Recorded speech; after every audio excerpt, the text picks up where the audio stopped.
एक दिवस असा येईल असं वाटलं नव्हतं. खाल्लेल्या ताटात कोणी हगल असं वाटलं नव्हतं. बाप बदलताना एवढं हगून घाण करेल असं वाटलं नव्हतं. मातंगा तू आता वेगळा झालेलाच बरा. मातंगा तू आता वेगळा झालेलाच बरा. एवढी विषारी गरळ ओकत दूर गेलेलाच बरा. तुम्ही एससीत अ ब कडं करण्यापेक्षा स्पेशल बॅकवर्ड मध्ये अतिमाग असलेले आरक्षण मागा आणि हवं तसं जगा. परंतु बाबासाहेब आंबेडकरांना आणि बौद्ध समाजाला टार्गेट करून सोशल मीडियावर गरळ ओकू नका.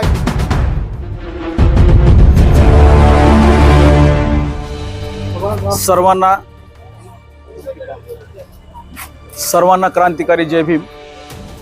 महाराष्ट्रामध्ये उपवर्गीकरणाचं वादळ सुरू आहे आणि या वादळामागचं नेमका सूत्रधार कोण हेही तपासणं गरजेचं आहे. पुन्हा बाकी एससी आरक्षणातून जेव्हा मातंग समाज बाहेर जातो तेव्हा त्या मातंग समाजाचं नुकसान आहे हेही या खवळलेल्या मातंग समाजानं लक्षात घेणं गरजेचं आहे. आणि डॉक्टर बाबासाहेब आंबेडकरांनं संविधानामध्ये 13% आरक्षण देताना इथं कुणाची आवडानिवड केलेली नाही. बाबासाहेब आंबेडकरांनी सांगितलं होतं शिका, संघटित व्हा आणि संघर्ष करा. बौद्ध समाज पूर्वाश्रमीचा महार समाज शिकला म्हणून तो नोकरीस लागला. आणि तुम्ही जाती परंपरेच्या जोखडामध्ये अडकून, जाती परंपरेच्या ह्याच्यामध्ये अडकून तुम्ही तोरणं बांधणं, हलग्या वाजवणं, उष्टी उकरडी काढणं, शिक्षण न शिकणं, यामुळे तुम्ही मागासलेले राहिलात हे तुम्ही सांगत नाहीयेत. सोशल मीडियावर डॉक्टर बाबासाहेब आंबेडकरांच्या बाबतीत गरळ ओकताना थोडंसं भान ठेवा. ज्या बाबासाहेबानं तुम्हाला या गर्तेतून बाहेर काढलं त्या बाबासाहेबाची जर तुम्हाला एवढी जर चीड येत असेल तर तुम्ही सरळ सरळ ओपन मधून आरक्षण मागावं. एससी आरक्षणामधून अ ब कडं करण्यापेक्षा तुम्ही सोशल मीडियावर असं सांगताय, मातंग समाजाचे लोक असं सांगतात की आम्ही अति माग असलेले आहोत. तर मला अशी शासनालाही विनंती करायची आहे की एससी मधून वर्गीकरण करून अ ब कडं करत बसण्यापेक्षा हे अति माग असलेले आहेत, यांना स्पेशल बॅकवर्ड क्लास म्हणून आरक्षण द्या आणि यांचं जी रुकलेली प्रगती आहे ती प्रगती वाढवा. कारण एससी मध्ये तुकडे पाडून एससी मधून आरक्षण तुम्हाला मिळून किती मिळणार आहे? 13%मध्ये 60% तर बौद्ध समाज आहे.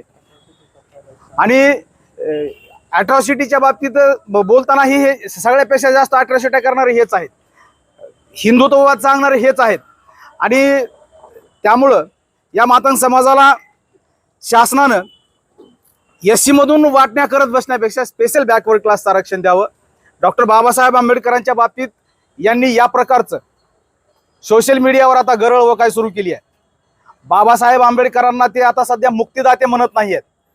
बाबासाहेब जेव्हा या मागासवर्गीय एससी समाजाच्या बाबतीत आणि पिछड्या वर्गाच्या बाबतीत जेव्हा आंदोलन करत होते, शासन दरबारी तेव्हा ते मागण्या करून घ्यायच्या प्रयत्नात होते, तेव्हा मातंग समाजातले क्रांती करत होते असं थोतांड या सोशल मीडियावर पसरवलं जातंय. आणि त्यामुळं या सोशल मीडियामध्ये जे हे लोक करतायत हे चुकीचं करतायत. बाबासाहेब होते म्हणून तुम्ही आहेत, आम्ही आहेत हे विसरू नका. मला या ठिकाणी जेव्हा ही सोशल मीडियावरती मी ही पोस्ट पाहिली तेव्हा सहज आठवलं आणि मी हे आपल्यासमोर सादर करतोय. सोशल मीडियाला पत्रकारांना विनंती आहे आपण हे प्रसिद्ध करावं. एक दिवस असा येईल असं वाटलं नव्हतं. खाल्लेल्या ताटात कोणी हगल असं वाटलं नव्हतं. काळानुरूप कोणी कान भरल्याने बापच बदलेल असं वाटलं नव्हतं. बाप बदलताना एवढं हगून घाण करेल असं वाटलं नव्हतं. बाप स्वतःच्या टिऱ्या फुटतील एवढंही टिऱ्या बदलू नका. स्वतःच्या टिऱ्या फुटतील एवढंही बदलू नये. किळस वाटाई एवढंही हलकं वागू नये. मातंगा तू आता वेगळा झालेलाच बरा. मातंगा तू आता वेगळा झालेलाच बरा. एवढी विषारी गरळ ओकत दूर गेलेलाच बरा. लावा जोर व्हा वेगळे, नकोत आम्हा तुमच्यासारखे आमच्यात संधू साधी बगळे. तुम्ही फारच मागासलेले राहिलात. तुम्ही एससीत अ ब कडं करण्यापेक्षा स्पेशल बॅकवर्ड मध्ये अतिमाग असलेले आरक्षण मागा आणि हवं तसं जगा. परंतु बाबासाहेब आंबेडकरांना आणि बौद्ध समाजाला टार्गेट करून सोशल मीडियावर गरळ ओकू नका ही तुम्हाला विनंती आहे.